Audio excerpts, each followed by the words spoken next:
Social media is a double-sided blade that many underestimate. Despite being beneficial in terms of keeping us in the know about universal affairs and connecting us with like-minded people, social media can be hazardous to our mental health. As an impressionable person, I found that social media tends to amplify my insecurities. When I see other people displaying their perfect bodies and flawless skin, it makes me so self-conscious. Social media is also time-consuming, especially for passive scrollers just like me. Every time I'm free from responsibilities, even if my free time lasts for no longer than 5 minutes, I tend to gravitate towards social media. It's so addictive that it becomes a habit to spend all my free time online. In the end, I will always consume so much unnecessary content by aimlessly looking at posts for hours on end. When the weekly screen time report comes in, I will once again be filled with self-resentment on the number of hours I spent doing nothing, when I could have simply allocated it to something more worthwhile. For these aforementioned reasons, I have decided to take a break from social media. Dun dun dun!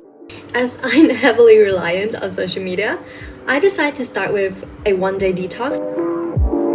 The point is, if you are considering doing a social media detox, you should start with baby steps because, truthfully, one day off the grid was unbearably rough for me. I was often left with nothing to do without social media, so this is a glimpse into my offline day and some suggestions on how to make the best of your rest day. Staying at home edition!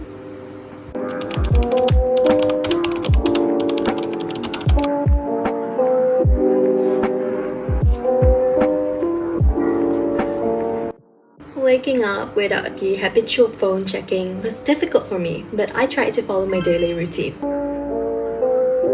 Some of the things I do during my routine are so automatic that I don't even think about them, but if I miss one, it throws everything off. It might take a bit of extra effort in the first few times of social media detoxing to really establish a routine, but it will be beneficial in the long run. So, no matter how much your lifestyle changes, try to incorporate a routine in your day.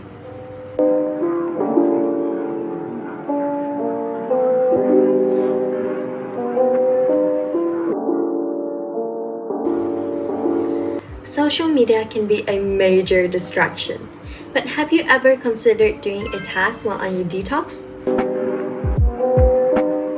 I found that there are many tasks I've simply put off because I wasn't in the right mindset, so I tried to do some without the interference of notifications. My concentration, therefore, was more consistent and I managed to finish the task that I have been procrastinating for over a week now. If you can't think of any works you left out on, try to look at the more trivial tasks. Maybe you haven't done your laundry or haven't finished reading your book.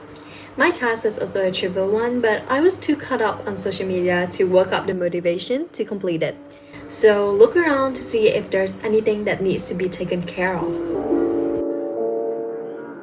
Being off the grid is also the perfect opportunity to start something that you've been planning for a long time. And I'm certain that everyone has thought about doing something different at some point, but many of us struggle to begin. It could be a small thing that you want to achieve, like maybe rearranging your bedroom at 3 a.m., or something more involved, like wanting to learn a new language. For me, learning to play an instrument has always been on my bucket list. I have no need to be a pro at any musical instrument, and my main goal is to have fun. Even if I felt anxious in the beginning, it was hard to overlook the elation I felt when I could produce some basic sounds on the guitar. Therefore, starting a project is a nice dopamine booster during your dog days. Being productive aside, remember to take advantage of your break to truly relax. In this rat race, we seldom have time to consider our needs and tend to overexert ourselves. It is understandable to feel guilty about taking a break, but it is also okay to take a day off to relax and do nothing. The people of today's world are no strangers to burnouts, but the number of those who actually get enough rest and relaxation is limited. It's totally okay to just moon around some days. You deserve to be stress-free. So don't deprive yourself of relaxation, no matter how bustling your day may be.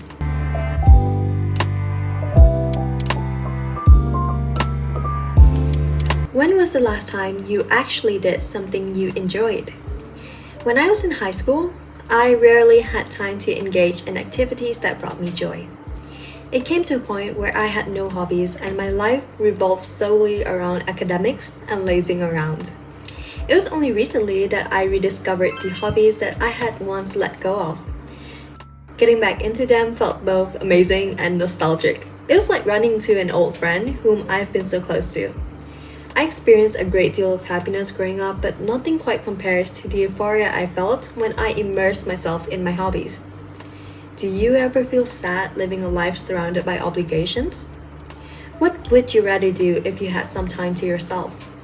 Would you read a book, watch something, or maybe make some art? Whatever you do, I hope that you will feel the same sense of satisfaction as you once did when you pursued your hobbies years ago.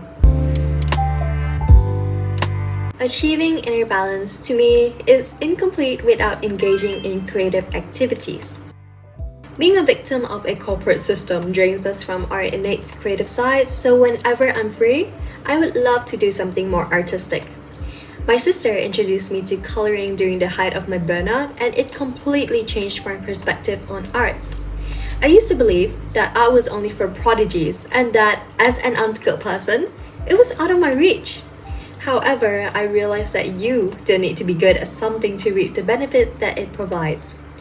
I suck at coloring, but that does not mean that I always feel terrible while coloring. Moreover, a natural instinct of mine was to always crave to do something artistic while completing my academic workload. So from my personal experience, I highly recommend exploring your artistic side to achieve a better mental health and overall well-being. Taking a break from social media might seem uninteresting, but that's the main idea of a social media detox. Due to the chaos caused by social media, I crave tranquility. Going an entire day without using social media can be scary at first, so as I've mentioned, try to take baby steps. We all move at our own pace, so it's fine to start a bit later than others. You can begin by turning off your notifications. I adopted this habit during exam season, and let me tell you, it did wonders to my concentration and mental health. After a while, I became accustomed to the change and no longer noticed the same benefits, so I looked for something new, like a social media detox. What I'm trying to say here is that I also started from a tiny action, so you should too. To end my TED Talk, I want to remind you that social media can be deceptive. What I show you is only what I choose to display, and you won't get to see what happens behind the scenes. Social media often portrays an image of perfection that is unattainable in reality. Even I took way longer than I should to edit this video because of the countless demotivation periods I went through. So before you let social media dictate your life and way of thinking, remind yourself that social media glorifies ordinary people. Do not let social media intensify your self-consciousness and beware of the negative impacts of excessive social media.